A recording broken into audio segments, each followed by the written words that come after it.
사람 위에 사람 없고 사람 밑에 사람 없다. 언제 우리가 이런 말 쓰죠? 내가 사람 취급 못 받을 때. 근데 대한민국에 보면은 돈 있고 권력 있는 사람들이 돈 없고 권력 없는 사람들을 무시하는 경향이 너무나 커요. 대한민국은요, 돈 있으면요, 갑질을 너무나 많이 해요. 어쨌든 70살 먹은 아줌마가, 부자 동네 아줌마가 1층에 있는 이 경비 아저씨를 베란다 창문을 열고 부른대요. 어이 경비. 그럼 경비가 와서 5층을 이렇게 올려다보면은 간식 먹으라고 떡을 던져준대. 5층에서 1층으로. 여러분들, 개한테도 5층에서 1층에 던져주면 안 돼요. 저는 제가 키우는 개가 있는데 간식을 줄 때 어떻게 하느냐면 손바닥에 올려놓고 드시라고 이렇게 제가 개한테도 드시라고 내가 이렇게 줘요. 하물며 사람한테 5층에서 1층으로. 제가 그 후기를 좀 읽어보니까 그 경비 아저씨하고 친했대요. 친해서 장난으로 그랬다는 거예요. 여러분들, 본인은 장난일 수 있지만 1층에서 받아먹는 사람은 장난이 아니에요. 본인은 장난일 수 있지만 그것도 꼭 유통기한 지난 걸 줬다는 거. 유통기한 지난 거. 이게 사람 위에 사람 있고 사람 밑에 사람 있는 거죠. 오죽하면은 분신 자살을 했겠어요. 우리 마음 안에는 천사와 악마가 동거합니다. 성당에 나와 고해성사를 보고 피정할 때는 가족과 이웃 모두 사랑할 수 있을 것 같지만 일상 안에서 갈등을 겪게 되면 내 안의 악마를 쉽게 느낄 수 있지요. 예수님께서도 악마의 유혹을 받으셨습니다. 40일 동안 단식하시고 배가 고플 때 당신이 하느님의 아들이라면 이 돌들에게 빵이 되라고 해보시오 하는 유혹을 받으셨습니다. 우리가 세상에 살면서 가장 많이 받는 유혹은 돈에 대한 유혹입니다. 30년 동안 일해서 3억 원을 모았다고 가정해 볼까요? 국민연금 가입을 해두면 한 달에 100만 원씩 죽을 때까지 쓸 수 있는 돈입니다. 하지만 사람들은 현금 3억 원이 생기면 어떻게 불릴 것인가 고민을 시작합니다. 펀드나 주식에 투자하면 1년 안에 2배 이상이 될 것이라는 유혹에 넘어가 결국 재산을 날리게 되는 사람들을 많이 보게 됩니다. 1970년 이후 대한민국 주식값과 땅값이 뛰면서 온 국민이 부푼 꿈에 들떠 있습니다. 1+1이 10도 되고 100도 될 수 있다는 유혹에 사람들이 쉽게 빠지게 된 것입니다.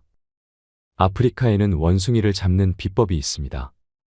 원숭이 손이 들어갈 만한 주둥이가 있는 항아리 안에 자갈을 깔고 바나나를 놓습니다. 그 안에 있는 바나나를 잡으면 주먹이 커져 항아리에서 손이 빠지지 않습니다. 바나나를 놓으면 항아리에서 손이 빠지는데 바나나를 놓기 싫어서 무거운 항아리를 들고 온종일 뛰어다니다 지친 원숭이를 잡아먹습니다. 우리 가운데에도 바나나를 놓지 못하는 사람들이 많습니다. 주식이나 땅과 같은 재물, 이러지도 못하고 저러지도 못하는 것들을 지금 놓으면 제일 행복합니다. 우리는 마음의 욕심 때문에 악마의 유혹에 쉽게 넘어가게 되는 것입니다.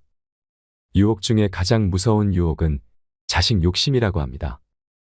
아메리카 원주민들은 자식이 태어나면 별에 봉헌합니다. 별처럼 많은 행복한 추억을 가지고 살았으면 좋겠다는 생각에서입니다. 또는 우리 아이가 건강하게 뛰놀기를 바라는 마음으로 들판에 봉헌합니다.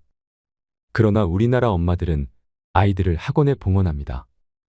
임신하는 순간 하느님께 감사하며 아이의 행복을 빌기보다 부모가 원하는 행복을 빌지요. 부모가 계획한 틀에 맞춰 명문대 진학을 목표로 어려서부터 교육이 이루어집니다. 유아교육학자들이 말한 바로는 언어와 숫자를 인지할 수 있는 좌뇌가 발달하는 시기는 6살부터라고 합니다. 하지만 우리나라 부모들은 5살까지 한글과 숫자 교육을 하느라 여념이 없습니다. 마음 급한 부모들이 온 집안에 가나다와 ABC로 도배해 놓은 탓에 창문으로 세상 구경을 하고 싶은 아이들은 숫자와 글자에 갇혀 영아기를 보냅니다. 아이가 자랄수록 부모의 기대치를 채우지 못하면서 관계는 악화됩니다. 어렸을 때 똑똑하다고 생각했던 자식이 지방 대학에 진학하게 될 때 부모의 상실감 회복은 더욱 어렵습니다. 그래서인지 부모와 자녀 사이가 가장 나쁜 세대가 대학생입니다. 처음부터 아이가 태어난 모습대로 원하는 것을 찾아 살도록 이끌어줬다면 20년간 사랑이 차곡차곡 쌓였을 것입니다. 결국 부모 욕심 때문에 자녀와 사랑을 쌓을 시간을 놓쳐버리는 것입니다. 우리는 욕심을 버려야 합니다. 돈이면 다 되는 세상이라고 생각하는 욕심, 자식이 내 마음대로 해주길 바라는 욕심, 세상 모든 사람이 나를 사랑해야 한다는 욕심, 이런 욕심들을 모두 내려놓아야 비로소 편해질 수 있습니다. 행복한 노후를 보내려면 노후의 지혜를 깨달아야 합니다. 오늘은 황창현 신부님의 행복 특강을 통해 우리 삶을 어떻게 껴안아야 하는지 듣겠습니다. 영상이 마음에 드신다면 구독과 좋아요, 알림 설정 부탁드립니다.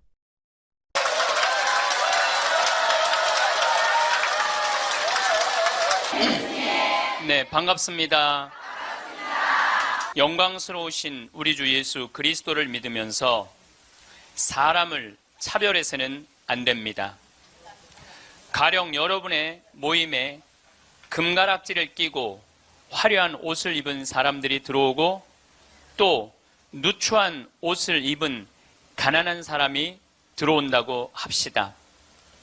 여러분이 화려한 옷을 걸친 사람을 쳐다보고서는 선생님은 여기 좋은 자리에 앉으십시오 하고 가난한 사람에게는 당신은 저기 서 있으시오 하거나 내 발판 밑에 앉으시오 한다면 여러분은 서로 차별하는 것이 아니겠습니까? 또 악한 생각을 가진 심판자가 된 것이 아니겠습니까? 나의 사랑하는 형제 여러분, 들으십시오. 하느님께서는 세상의 가난한 사람들을 골라 믿음의 부자가 되게 하시고 당신을 사랑하는 이들에게 약속하신 나라의 상속자가 되게 하지 않으셨습니까? 그런데 여러분은 가난한 사람을 업신 여겼습니다. 여러분을 억누르는 사람들이 바로 부자가 아닙니까? 여러분을 법정으로 끌고 가는 자들도 그들이 아닙니까? 여러분이 받드는 그 존귀한 이름을 모독하는 자들도 그들이 아닙니까? 우리말에 이런 말이 있습니다. 사람 위에 사람 없고 사람 밑에 사람 없다. 언제 우리가 이런 말 쓰죠? 내가 사람 취급 못 받을 때. 근데 대한민국에 보면은 돈 있고 권력 있는 사람들이 돈 없고 권력 없는 사람들을 무시하는 경향이 너무나 커요. 이번에 미국의 프란치스코 교황님께서 방문을 하셨어요. 교황님은 항상 전용기가 없으시기 때문에 그 나라 비행기를 타고 가세요. 우리나라는 대한항공을 타고 오셨죠. 이번에 미국에 갈 때는 아메리칸 에어라인을 타고 가셨어요. 근데 교황님이 딱 비행기를 타자마자 승무원들한테 이렇게 부탁을 하셨다고 그래요. 나는 미국으로 가는 내내 어떠한 특별한 대우도 원하지 않는다. 나를 여기 있는 모든 탑승한 모든 승객하고 똑같이 대해줘라. 거기에는 무슨 추기경도 탔을 거고 기자단도 탔을 거고 수행원도 탔을 거예요. 근데 교황님은 특별한 대우를 원하지 않으셨다고 그래요. 그리고 교황님은 내릴 때 정말로 여러분들한테 감사하다고 승무원들한테 감사의 인사도 잊지 않으셨다고 그래요. 13억 명의 대표가 우리 프란치스코 교황님 아니야. 가톨릭 신자가 지금 13억 명이니까. 그런데 그 대단한 분이 어떠한 특별한 대우도 원하지 않는다고. 그래서 그 교황님을 수행한 승무원들이 마지막에 후기를 쓴 거를 제가 읽었는데 자기네들은 너무 특별한 대우를 원하지 않았던 그 교황님을 모시고 가면서 인생의 최대의 비행을 했다고 그래요. 너무너무 감동을 받았다고 그래요. 이렇게 세계 최고의 교황님도 특별한 대우를 원하지 않으셨는데 모 항공사의 부사장은 땅콩 안 까줬다고 매뉴얼 판으로 자기 직원, 자기 돈을 벌어주는 사람이야. 고마운 사람이죠. 자기 직원 손가락 마디를 때리고 무릎을 꿇치고 그 다음에 강제로 용서를 청하라고 그랬다는 거예요. 그리고 그것도 모자라니까 어떻게 비행기를 돌려서 그 중요한 사무장을 비행기에서 내리게 했다는 거예요. 이게 바로 사람 위에 사람 있고 사람 밑에 사람 있는 거죠. 대한민국은요, 돈 있으면요, 갑질을 너무나 많이 해요. 여러분들 갑질 얘기 참 많이 들으셨죠? 백화점에서 근무하는 분들, 은행에서 근무하는 분들, 병원에서 근무하는 분들, 심지어 전화 마케팅 하는 분들, 이런 분들이 우리나라에 지금 몇 명이 일을 하느냐 하면 700만 명 정도가 일을 해요. 그 700만 명들은 매일매일 무시를 당하고 살고 있는 거예요. 그러니까 수많은 사람들이 매일매일 무시를 당하고 있는 거죠.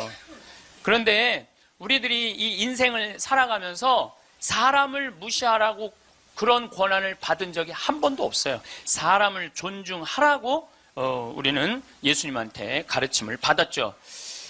작년에 서울의 한 부자 동네에서 70살 먹은 아줌마가, 70살 먹으면 아줌마예요, 여러분들. 예. 아, 웃을 일이 아니에요. 예. 이번에 유엔에서 나이 재정립이 나왔어요. 나이 재정립이 나왔는데, 1살서부터 17살을 미성년이라고 그래요. 미성년. 예. 미성년 17살을 18살서부터 65살을 청년이라고 그래요. 청년.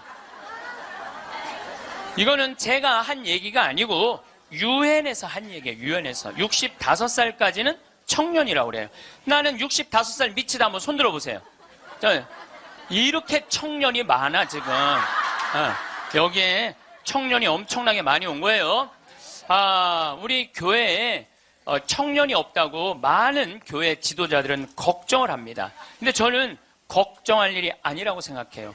여기 있는 이렇게 많은 청년들이 있는데 왜 걱정을 해? 그러니까 여러분들은 지금 성모에 활동해야 되는 분들이 아니라 청년에 활동해야 되는 분들이에요. 청년에. 만약에 내가 65이 돼서 애도 다 키웠고 결혼도 다 시켰고 나는 이제 늙었다. 65이 나는 늙었다 이렇게 생각하는 분은 불행한 분이에요. 자, 나는 이제 할 일 다 했으니까 이제 뭐만 기다리고 있으면 돼?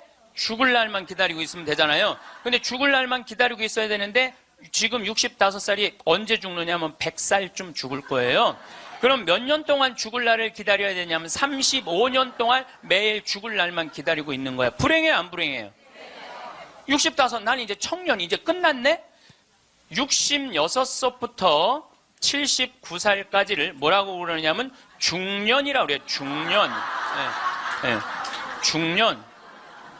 제가 한 얘기가 아니고 유엔이 한 얘기예요. 유엔이. 66세부터 79살. 자, 나는 66에서 79살이다. 한번 손 들어보세요. 이게 다 중년들이에요. 중년들. 아줌마들이 지금 79까지는, 그러니까 여기 지금 66세부터 79살까지 지금 노인대학 다니는 분들은 다 자퇴하세요. 다 자퇴하시고 어디에 다시 들어? 성모에 가입해. 80살서부터 99살을 노년이라고 그래요. 노년. 예. 그리고 100살서부터 노인이라고 그래요. 노인. 예. 100살서부터 노인이라고 그래요. 그러니까 지금 오늘은 여기 노인이 하나도 있어요, 없어요? 한 명도 없어요. 여기 노인 한 명도 없어요.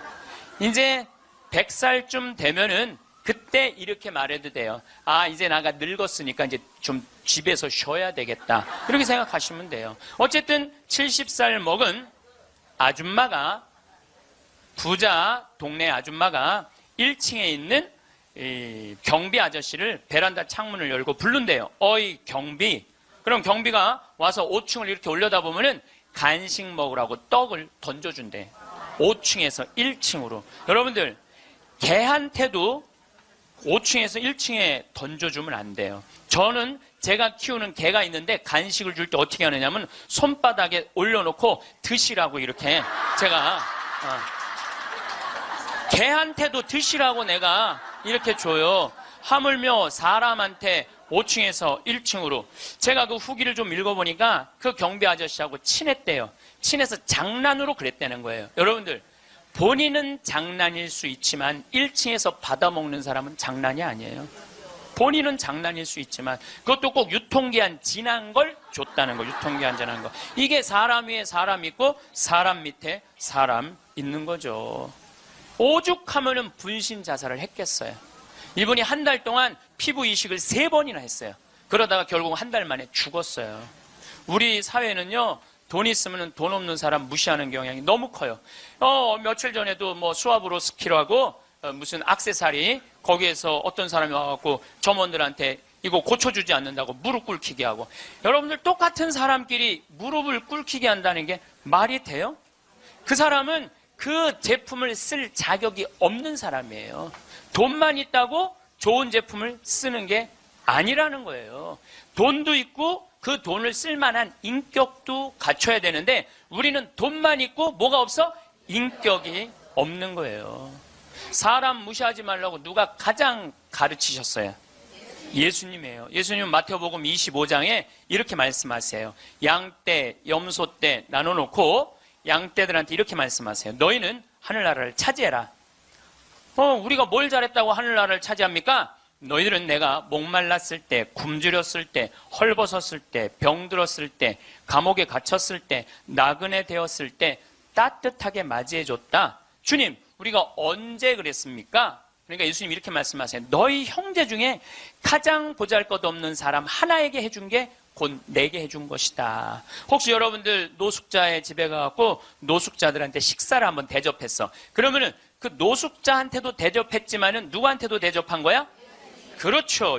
노숙자 안에 있는 예수님한테도 대접한 거예요. 그러니까 그걸 다 대접받았던 예수님은 마지막 날에 그 대접받은 걸 다 갚은 거예요. 근데 여러분들이 병든 사람, 감옥에 갇힌 사람, 노숙자들한테 한 번도 대접해 준 적이 없어.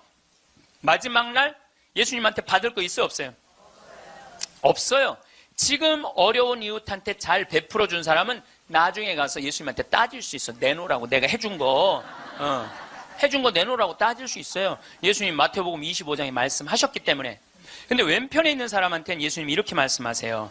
악마와 그의 졸도들을 가두려고 준비한 영원히 꺼지지 않는 불 속으로 들어가라. 우리가 뭘 잘못했다고 그럽니까? 그냥 예수님이 이렇게 말씀하세요. 너희들은 내가 목말랐을 때, 굶주렸을 때, 헐벗었을 때, 병들었을 때, 감옥에 갇혔을 때, 나그네 되었을 때 따뜻하게 맞이하지 않았다. 주님, 우리가 언제 그랬습니까? 그러니까 예수님이 이렇게 말씀하세요. 너희 중에 가장 보잘것없는 사람 하나에게 해주지 않은 것이 곧 내게 해주지 않은 것이다. 자, 여기 계신 여러분 모두 안에 지금 예수님 계세요, 안 계세요? 계세요. 여러분들 무시당하면 돼요, 안 돼요? 안 돼요. 여러분들이 잘나서 무시당하면 안 되는 게 아니라 여러분들 안에 계신 예수님 때문에 무시당하면 안 돼요.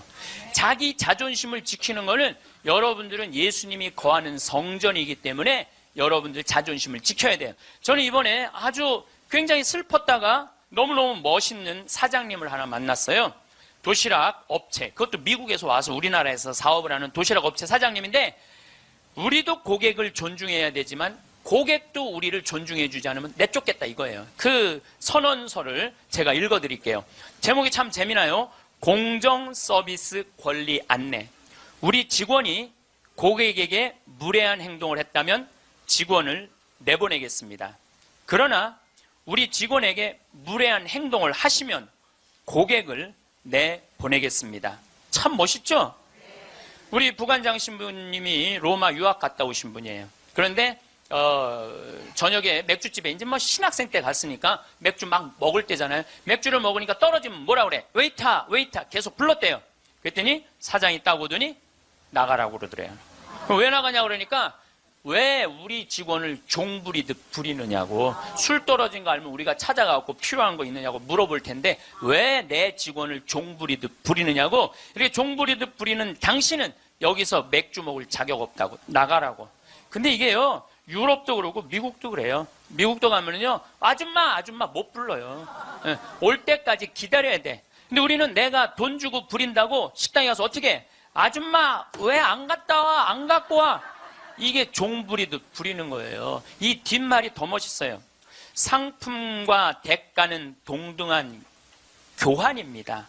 우리 직원들은 훌륭한 고객들에게 마음 깊이 감사를 담아 서비스를 제공하겠지만 무례한 고객에게까지 그렇게 응대하도록 교육하지는 않겠습니다. 그러니까 무례한 고객한테 죄송합니다, 죄송합니다. 그렇게 안 가르치겠다는 거예요. 당신은 물건 살 자격 없으니까 나가라고 가르치겠다는 거예요. 우리 직원들은 언제 어디서 무슨 일을 하든지 항상 존중을 받아야 할 훌륭한 젊은이들이며 누군가에게는 금쪽 같은 자식이기 때문입니다. 직원에게 인격적 모욕을 느낄 언어나 행동, 큰 소리로 떠들거나 아이들을 방치하여 다른 고객들을 불편하게 하는 행동을 하실 경우에는 저희가 정중하게 서비스를 거부할 수 있음을 알려드립니다. 사장이 이렇게 딱 써놓은 거예요. 앞에다가. 얼마나 멋있는지 몰라요. 그러니까 예수님도 어느 누구도 함부로 대하지 말라는 거. 어느 누구도. 또 마태복음 18장 10절에 이런 말씀을 하세요. 너희 중에 가장 작은이라도 업신 여기지 말아라. 왜냐하면 그의 수호천사가 하늘에서 매일 아버지의 얼굴을 뵙고 있다 그래요. 수호천사가. 여기 계신 분들 이렇게 말씀하시는 분들 계세요. 나는 지질이 복도 없는 년이라고. 나는 남편 복도 없고 자식 복도 없는 지질이 복도 없는 년이라고. 그 지질이 복도 없는 년도 수호천사가 한 분씩 다 있다는 얘기예요. 수호천사가 한 분씩 다 있는 거예요. 그러니까 여기 계신 여러분들 전부 지금 수호천사 있어요, 없어요? 있어요. 여러분들 언제 수호천사가 여러분들 가장 곁에 있느냐면 여러분들이 성체 영화로 나올 때 수호천사가 항상 여러분들을 수호하고 나온다는 거예요.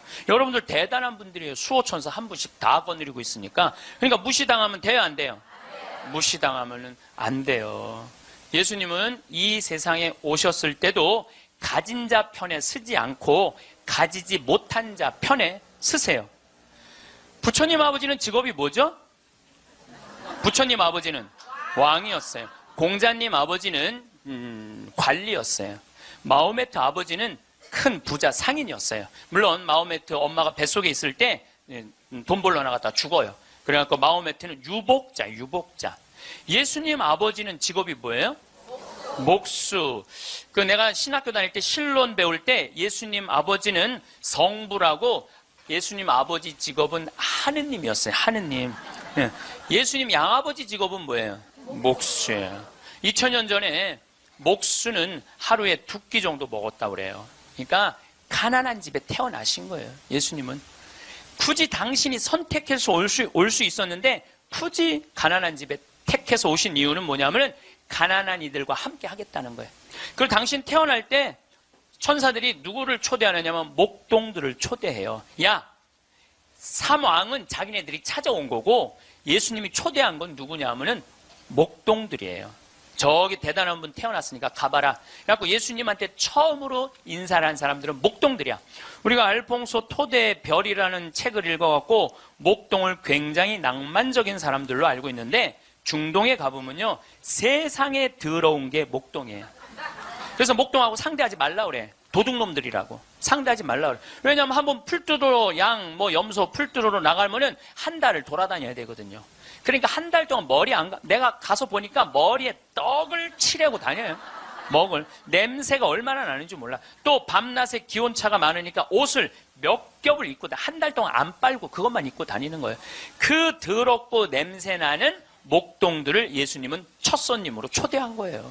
이게 누구를 초대하겠다냐? 보잘것없는 사람들을 귀하게 여기겠다는 거예요.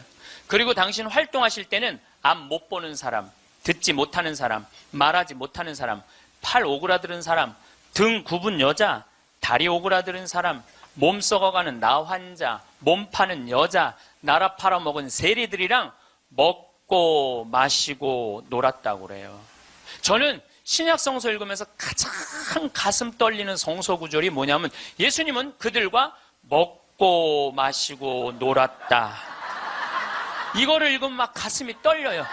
여러분들 세상에 먹고 마시고 노는 것처럼 중요한 일이 어디 있어요? 그렇죠? 여러분들 저하고 방송을 통해서 유튜브를 통해서 친숙하시죠? 친숙하다 하더라도 나하고 먹고 마시고 놀진 않잖아요. 먹고 마시고 놀 수 있는 사이는요 친하지 않으면 못해요. 여러분들도 누구랑 먹고 마시고 놀아요? 친한 사람들이랑 먹고 마시면, 오늘 이거 끝나고 나면 길거리에 나가고 너 오늘 나하고 먹고 마시고 놀자. 길거리에 있는 사람한테 말할 수 있어요, 없어요? 귀싸대기 맞을 거예요. 여기 오늘 같이 온 친구들하고, 야, 우리 오늘 강의 끝났으니까 여기 명동에 가서 우리 먹고 마시고 놀자. 친하지 않으면 못하는 거예요. 친하지 않으면은. 그리고 먹고 마시고 노는 사이는 그 사람의 속사정을 다 알아요. 그 사람이 뭘 힘들어하는지, 그 사람의 고민이 뭔지. 먹고 마시고 놀지 않으면 모르는 거예요. 본당 신부도 마찬가지예요. 본당 신부할 때 5년 동안 사목을 했는데 교우들하고 한 번도 먹고 마시고 놀지 않았어. 그러면 여러분들은 본당 신부하고 추억이 있을까요, 없을까요? 없어요. 이게 웃을 일이 아니에요. 루카복음 7장 8절에 예수님은 먹보요 술꾼이라고 그래요. 먹보요 술꾼이라. 저도 본당 신부할 때 사목을 하는 기본이 뭐냐면 먹고 마시고 노는 거였어요. 사목의 기본이 먹고 마시고 노는 거였어요. 장례가 나잖아요. 그럼 저는 반드시 초상집에 갔어요. 초상집에 가갖고 장례 전날 가갖고 소주 한 병 내오라고 그래요. 그럼 상주 전부 다 오라고 그래요. 상주들하고 소주 한 잔씩 하면서 먹고 마시면서 어머니가 어떻게 살았는지, 아버지가 어떤 병으로 돌아갔는지 얘기를 다 들어요. 그리고 1시간을 그렇게 소주 한 병을 먹으면서 이야기를 하고 다음날 강론할 준비할 필요가 없어. 강론. 왜냐하면 강론 때 이 엄마가 어떻게 살았고 가족은 어떻게 하고 다 얘기할 수 있는 거예요. 먹고 마시고 놀고 왔기 때문에 공감이 되는 강론을 할 수 있는 거예요. 근데 만약에 초상이 났는데 내가 그 집에 한 번도 간 적이 없어. 그냥 장례만 딱 왔어. 그 강론은요, 그 고인들하고 남아있는 유족들하고 아무 공감대가 없는 강론을 할 수밖에 없어요. 예수님이 우리가 신약 성서를 읽을 때 너무너무 착착 쉽게 와닿죠. 왜 우리가 쉽게 알아들을 수 있는지 아세요? 예수님이 우리랑 먹고 마시고 놀았기 때문이에요. 이게 얼마나 가슴 설레는 성소구절인지 몰라요. 어떤 가르침보다 위대한 말이 뭐냐면 예수님은 그들과 먹고 마시고 놀았다예요. 저도 87년도에 시각장애자들하고 1년 동안 여기 상계동에서 먹고 마시고 놀아봐서 87년도에 내가 그분들하고 1년 동안 살면서 물어봤어요. 여러분들은 살면서 뭐가 가장 힘드냐고. 그랬더니 그분들이 하는 얘기가 가장 힘든 게 뭐냐면 내 몸으로 난 자식 얼굴을 모르는 거래요. 내 몸으로 난 자식 얼굴을 모르는 거예요. 여러분들은 애들 어때요? 애기 나면은 이뻐요, 안 이뻐요? 막 100일, 200일 된 애들 보면 손가락 보면 어때요? 기가 막히죠? 그러니까 엄마들, 애기 엄마들 보면 막 애 손도 막 먹고 발도 막 먹잖아요. 막 먹어 보니까 먹을 기세야. 먹을 수만 있으면은. 너무너무 좋으니까. 그리고 그냥 눈에 티만 들어가도 막 뭐 이거 비벼내고 그러는데 나한테 한다는 애가 신부님, 이만한 애를 눈에 넣어도 안 아프대. 눈에 넣어도 안 아프대. 이걸 넣는데 어떻게 안 아파. 눈알이 터지든지 뭘 하든지 해야 될 거 아니야. 눈에 넣어도 안 아파. 그렇게 좋다는 거야. 그렇게. 아기를 보는 기쁨은요, 그건 세상에 돈으로 살 수 없는 기쁨이에요. 우리 집에도 드디어 조카가 장가를 가서 딸을 낳았어요. 로사라는, 나는 이제 할아버지가 됐어요. 조카, 손녀가 있어. 조카, 손녀가. 근데 그 집에 가보면 참 볼만해요. 증조 할머니, 증조 할아버지, 할머니, 할아버지, 엄마, 아빠, 6이서 둘러서갖고 얘가 이제 막 며칠 전에 지났거든요. 얘는 가만히 보니까 아무것도 안 해. 그런데도 6이서 둘러서갖고 참 쳐다보고 있다가 눈만 뜨면 뭐라 그러냐면 눈 떴다! 눈 뜬 게 뭐 이렇게 대단한 일이라고. 6명이 둘러앉아갖고 눈 떴다고 난리를 치고 거기다가 얘가 빵긋 웃기만 하잖아요. 그러면 그때부터는 애가 재롱을 피는 게 아니에요. 증조 할머니, 증조 할아버지부터 재롱을 피기 시작해. 오르르 깍꿍 이게 누가 재롱 피는 거야? 내가 보기엔 지들이 재롱 피면서 얘가 재롱 핀다는 거야. 시간 가는지 모른다는 거야. 내가 보기엔 자기네들이 재롱 피고 얘는 그냥 껌뻑껌뻑 쳐다만 보는데. 이 아기를, 그래서 애들은 1살 때 평생 할 효도를 다 한다는 거예요. 1살 때. 여러분들 그때 그 기쁨 평생 애들은 2살 때부터 효도 안 해요. 왜 효도 안 하는 줄 아세요? 1살 때 이미 다 했어. 그런데 뭘 2살 때부터 해. 혹시 지금 30살 뭐 된 자식들이 효도 안 한다고 섭섭한 그분들은 욕심이 너무 많은 거예요. 이미 그 기쁨을 다 누린 거예요. 근데 그분들은 자기 애들을 어떻게 알아보느냐면 손으로 만져서 눈이 이렇게 생겼고 코가 이렇게 생겼고 입이 이렇게 그 상상할 수밖에 없어요. 네, 상상할 수밖에 없어요. 또 한 번은 도봉산 성당에서 우리 시설 분들을 초대를 해갖고 식사 대접을 했어요. 정말 내가 가서 보니까 상다리가 부러지게 차려놨어. 그런데 옆에 있던 형제가 나한테 그러는 거야. 학사님, 우리는 이렇게 상다리가 부러지게 차려놔도 아무 소용이 없다는 거예요. 왜 소용이 없냐? 그랬더니 보여야지 골라 먹죠. 어디 있는 줄 알아야지. 냄새는 나는데 어디 있는지 알아야지 골라 먹죠. 그러니까 옆에 봉사자들이 한 분씩 앉아갖고 고등어 들어갑니다. 두부 들어갑니다. 김치 들어갑니다. 그래야지 먹는 거예요. 근데 우리 생태마을에 딱 음식 차려놓으면은 막 김치, 뭐 고등어 막 이제 묵은지 절여놓은 거 막 이분들 막 입에 군침이 돈대. 딱 보면은 막 깍두기 쫙 빨갛게 해놓고 막 김치찌개 두부 딱 올려주면 입에 군침이 돈다는 거예요. 우린 눈으로 먹는 거예요. 먼저 눈으로 먹고 입에 군침이 도는 거예요. 이걸 영어로 뭐라고 그러냐면 My mouth is watering 그래요. 군침 돈다. 그분들은 눈으로 먹는 기쁨이 없는 거예요. 여러분들 뭐가 지지리 복도 없긴 뭐가 지지리 복도 없어. 이 눈으로 벌써 음식을 먹는데 이거 눈알 하나 갈아 끼는데 2개 갈아 끼면 2억인데 2억을 끼고 지지리 복도 없는 년은 무슨 지지리 복도 없는 년이에요. 또 87년도는 그 인천에서 수원에서 전철이 전부 다 의정부로 갔어요. 그때만 해도 우리 시각장애자들이 전철에서 바구니 들고 어두운 밤에 깜깜한 밤에 이러고 가면은 500원씩 1000원씩 줬어요. 기억나시죠? 네.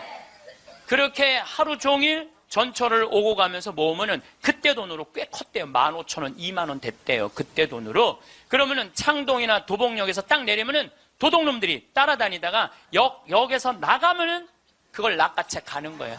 그걸 낚아채 가는 거예요. 그럴 때 너무너무 속상하다는 거. 너무너무 화가 나. 하루 종일 고생한 건데. 그러니까 누굴 데리고 나가느냐면 5학년, 6학년, 중학교 1학년 된 자기 애들을 데리고 나가는 거예요. 자기 애들은 그거 일 나가는 게 죽기보다 싫은 거예요. 매일 그 우리 시설 마당에서 애들이 울어. 너 왜 울어? 그럼 자기 일 나가기 싫다는 거예요. 네가 무슨 일을 나가는데 애들이 얘기해 주는 거예요. 낚아채갖고 엄마 아빠가 나 데리고 나간다고. 그럼 엄마 아빠 손잡고 지팡이 잡고 전철 안에 왔다 갔다 하는 거 걔네들이. 그러는 수원이나 인천은 아무 상관없대요. 창동이나 도봉역에 딱 그 전철을 지나갈 때 되면 누굴 만나냐면 반 친구들을 만나는 거야. 반 친구들이 그걸 보고 다음날 학교 가서 다 소문을 내는 거야. 제 엄마 손잡고 구걸하러 다닌다고. 얼마나 그 나이에 자존심이 상해요.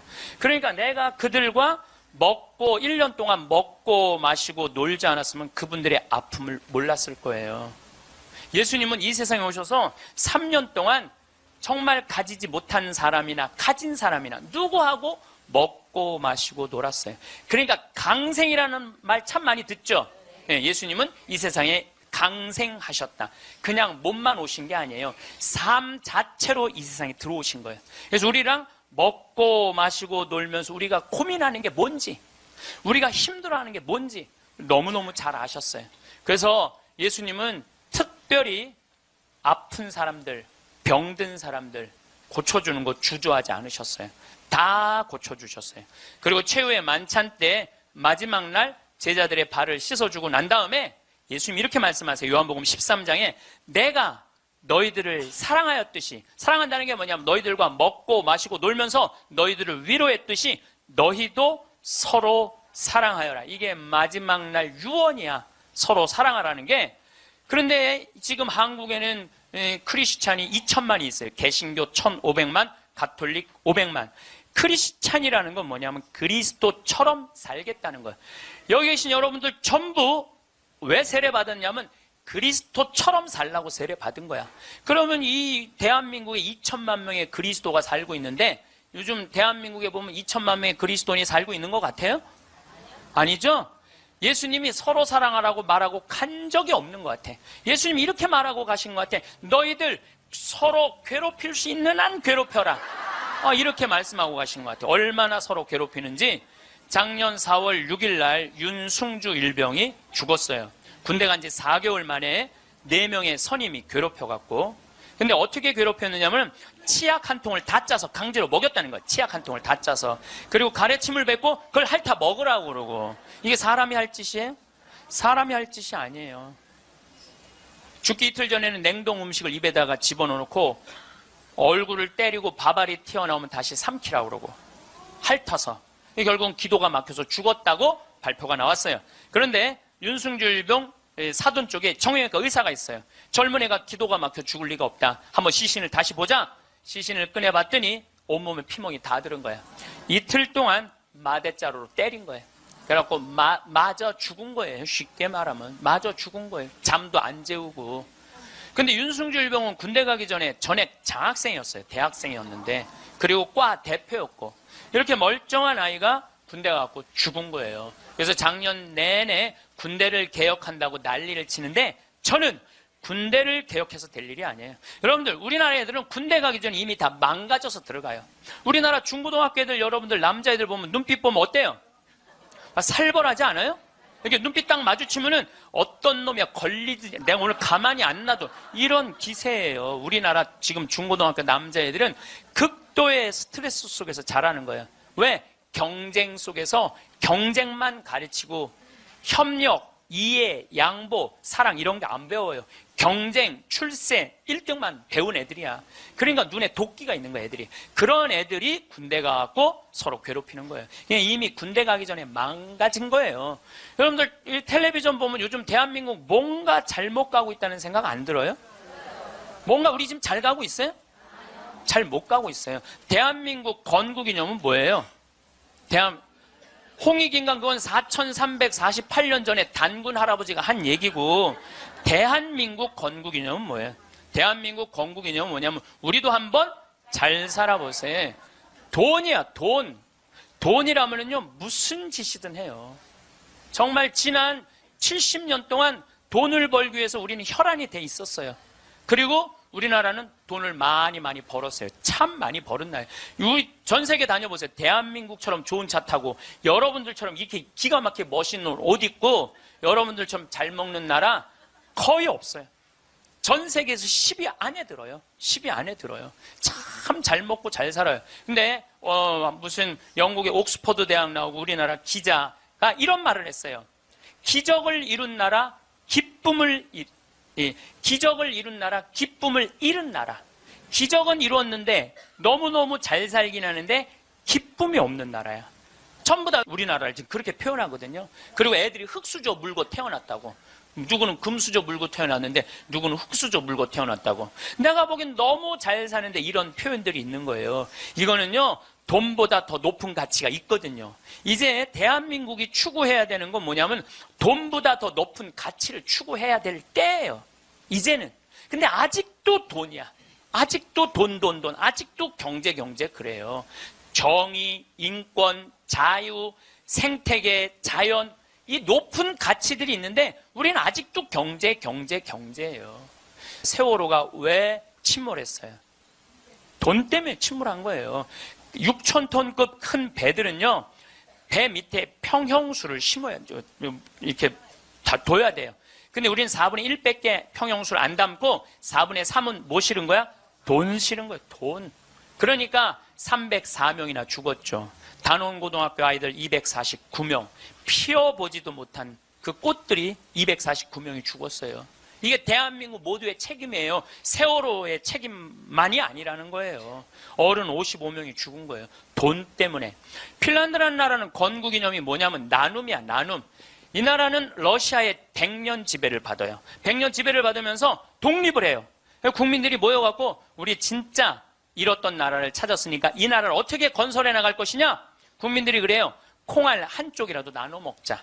그래서 이 나라는요, 가난했을 때부터 나누기 시작했고 지금까지도 잘 나눠요. 지금까지도. 지금 국민소득 6만 달러예요.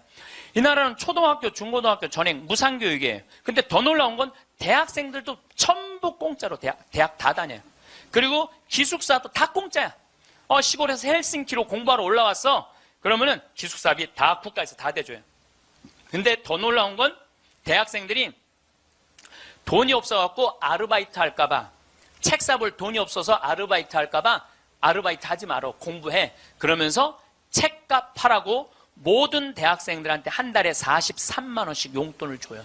모든 학비도 안 되는데 용돈도 줘. 이 나라는 석박사까지 공짜예요. 프로그램 참여하면 석박사까지 다 공짜야.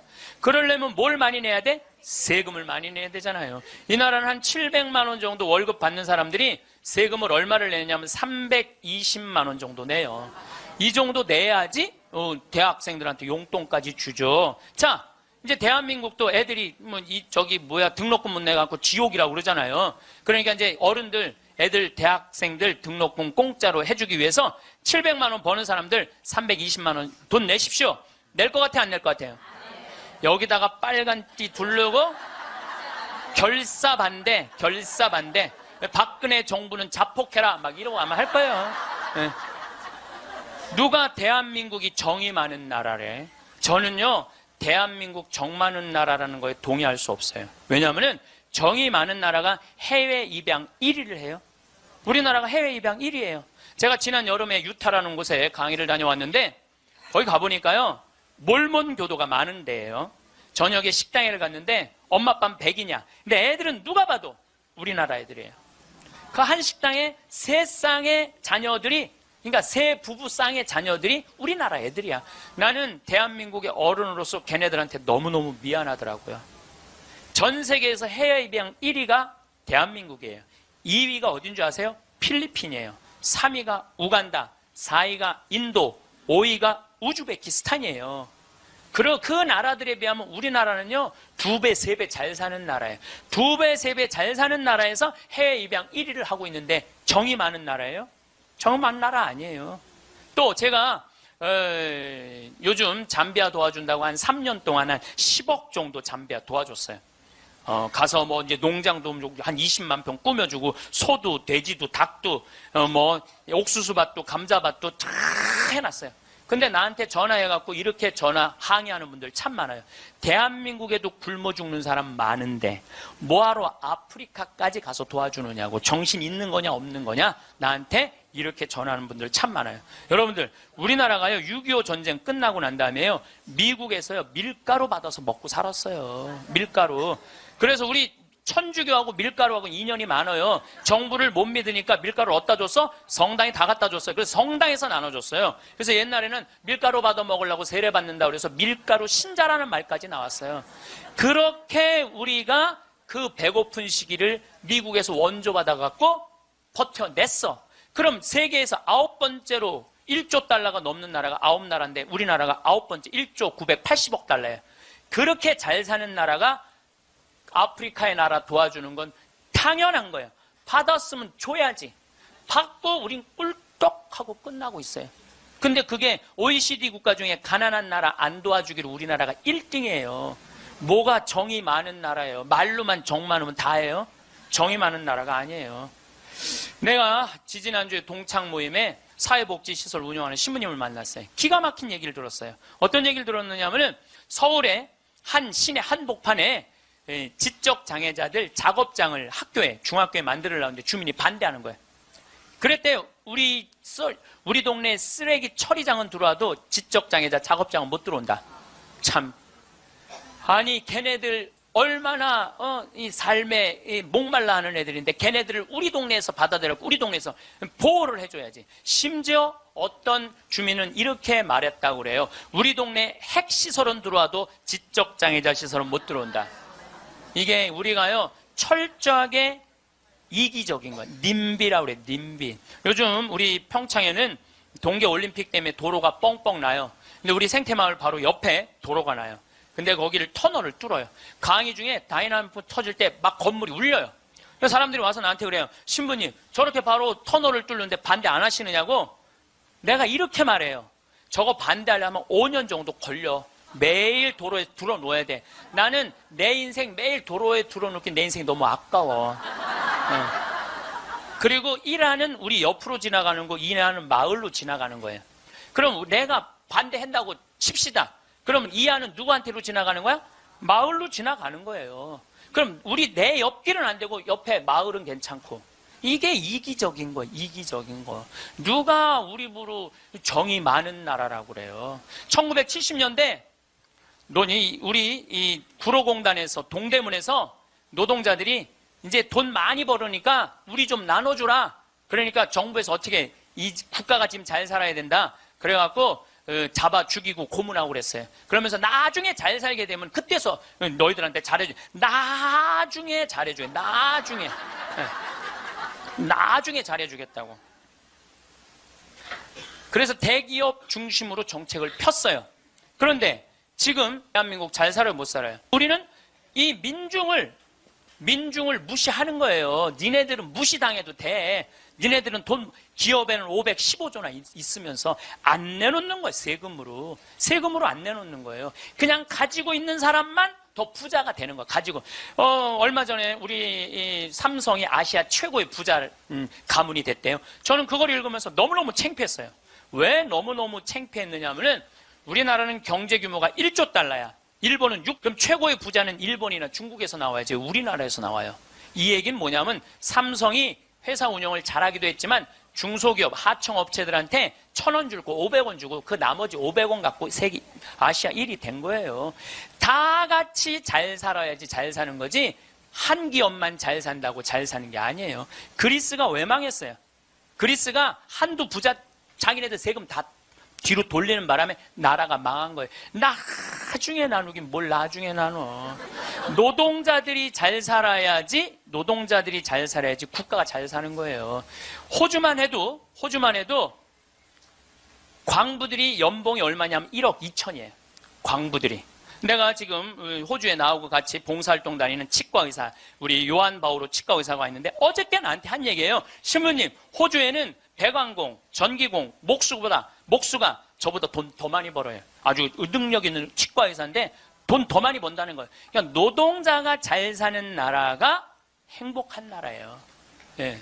나중에 나눠주긴 언제 나눠줘. 나중에는 다 굶어 죽고 난 다음에 나눠줘요. 나누려면 언제 나눠야 돼? 지금 내가 성당 질 때도 부자들한테 신축 헌금 좀 하시죠. 그럼 신부님 나중에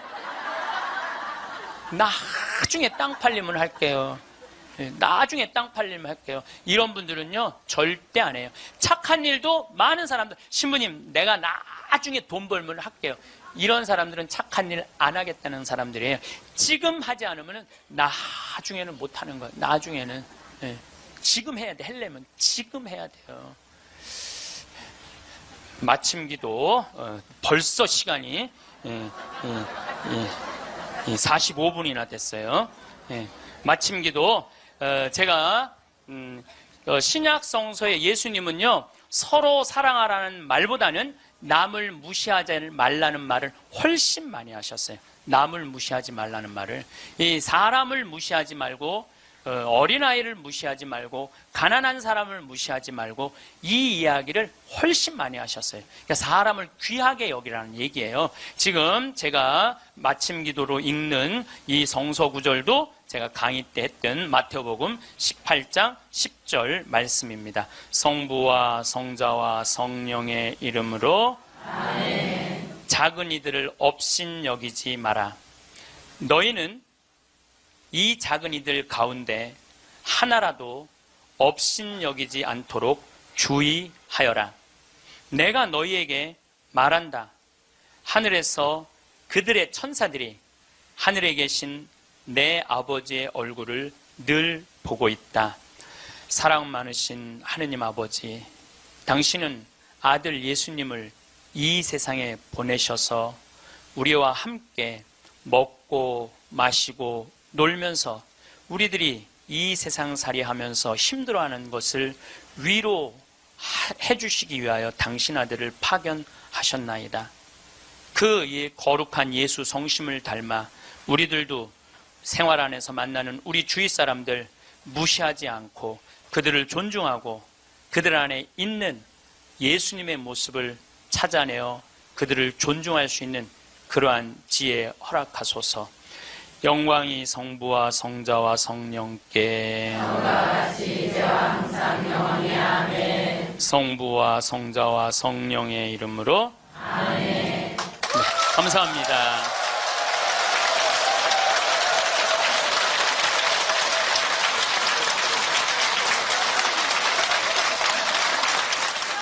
황창현 신부님의 감의가 어떠셨나요? 여러분은 얼마나 평등한 세상 속에서 지혜롭게 사랑을 베풀며 살아가고 계신가요? 행복한 삶을 살아가기 위해 우리는 욕심을 버려야 합니다. 모든 인간을 사랑으로 평등하게 대우해야 합니다. 황창현 신부님께서는 사람 위에 사람 없고 사람 밑에 사람 없으니 차별하지 말라고 말씀하십니다. 내가 사람 취급을 못 받을 때 어떤 마음이 드나요? 우리는 아직도 갑질하며 상대에게 상처를 주고 상처를 받으며 살아가고 있습니다. 특히 대한민국은 돈이면 다 되는 세상으로 나아가고 있습니다. 돈 있고 권력 있는 사람들이 돈 없고 권력 없는 사람들을 무시하는 경향이 너무나 크지요. 돈 있다고 갑질하며 살면 그게 자신에게 부메랑이 되어 돌아옵니다. 사람 밑에 사람 없고 사람 위에 사람 없다는 말씀을 기억하세요. 이상으로 책틀맨이었습니다. 지혜를 쌓는 당신의 오늘이 아름답습니다. 더 좋은 영상으로 찾아뵙겠습니다.